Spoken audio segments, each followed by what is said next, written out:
What is invasive species? Invasive species are organisms, either animals or plants, that are introduced to areas outside of their natural range.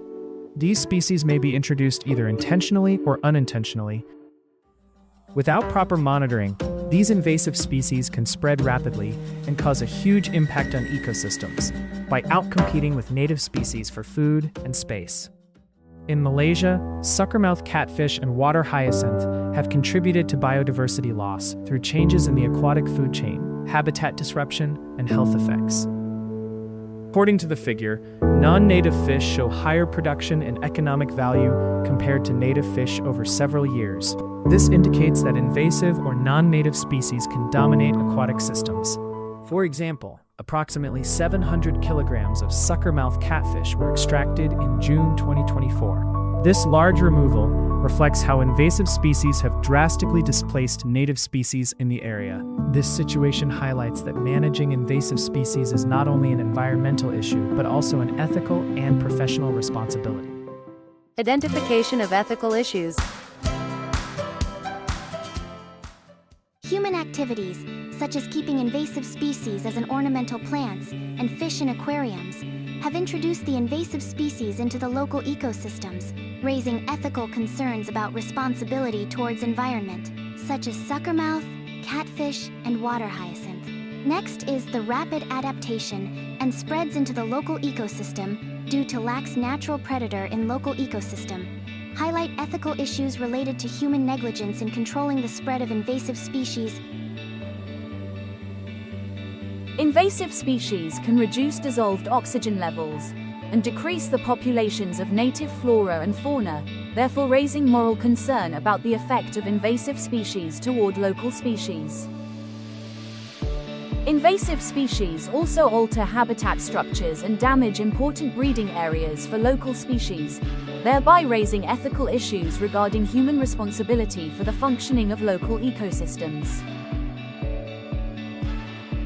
The lack of public awareness about the impact of invasive species on local biodiversity reflects an ethical issue regarding responsibility for ecosystems that is not widely highlighted to the public. To understand this crisis, we must look at 4 key ethical reasonings. The first is environmental ethics. Second is human responsibility and accountability. Third is economic justice and livelihood protection. Finally, there is ecosystem services and public health. The first is environmental ethics, the essential value of native species. Species like the kela, sebarau, and patin should have the right to defend their home. They are currently facing extinction in their native ranges, and they cannot defend themselves against human-introduced threats. We silently allow them to go extinct. There is an ethical value in protecting the home and responsive silence of the species who have no voice in their own survival. The second is human responsibility and accountability. We must acknowledge a hard truth. These invasive species did not arrive by accident. They were brought through aquarium trades and global commerce. Because humans created this imbalance through irresponsible releases and weak regulation, we have a duty to correct it. Under the polluter pays principle, responsibility lies with those who caused the damage. Silence now means complicity. The third reasoning focuses on economic justice and livelihood protection. The invasion of our rivers hits the poorest the hardest. When invasive species reduce a fisherman's income by up to 75%, economic inequality deepens.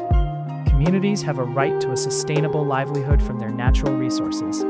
Justice cannot exist if the ecosystems that support vulnerable lives are allowed to collapse. Finally, the fourth reasoning concerns ecosystem services and public health. A healthy river is a basic human right.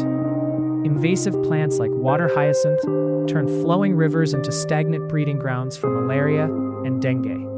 When ecosystems degrade, we don't just lose fish, we risk water quality and public health for everyone downstream. Next, we will focus on professional conduct in managing invasive species. policymakers are responsible for creating and enforcing laws that regulate the import, sale, and release of non-native species. They also can create programs like 1 ringgit per kilogram bounty for suckerfish in Selangor, encourage citizens to actively remove invasive fish, reflecting ethical responsibility and accountability to maintain healthy waterways and protect biodiversity. Next is the citizen role. Citizens also play an important role. Through initiatives like Catch the Fish, local communities and fishermen can participate in removing invasive species, report sightings to authorities, and avoid releasing aquarium pets or plants into rivers. This background video shows the real footages of citizens that working together to catch the suckermouth fish that has been dominated in the river.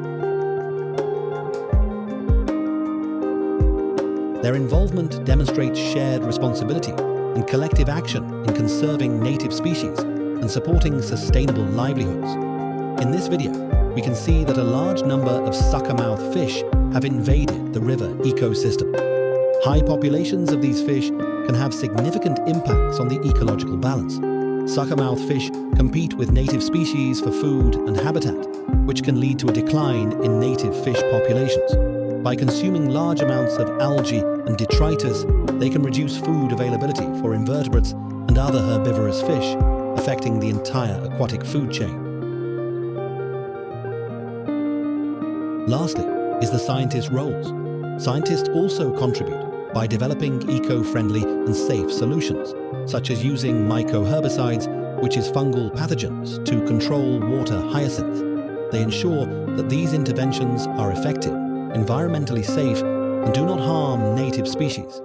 In this way, scientists reduce human-caused ecological damage while preserving biodiversity and supporting sustainable ecosystem management.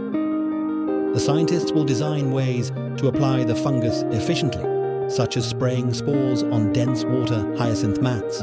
They also monitor the environmental conditions such as temperature, moisture, and sunlight for the fungus to thrive. Next, let's move to application in real situations. For suckermouth catfish, one of the applications is policy and community control. For example, the Selangor state government implemented a RM1 per kilogram bounty for invasive suckermouth catfish to encourage public participation in removing the species and protecting native freshwater biodiversity. Next is large-scale removal programs.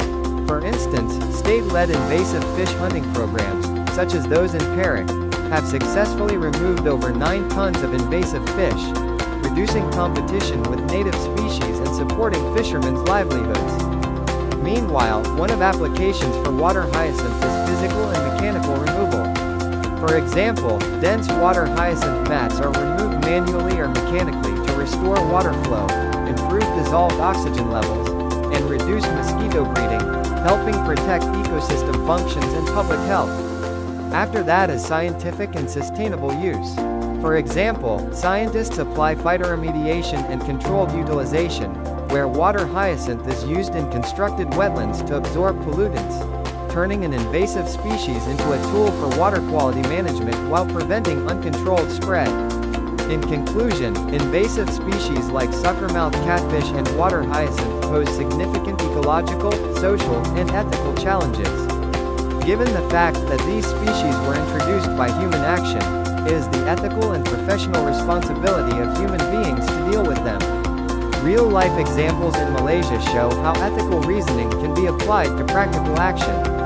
Management of invasive species is necessary for the preservation of native biodiversity and the maintenance of healthy ecosystems.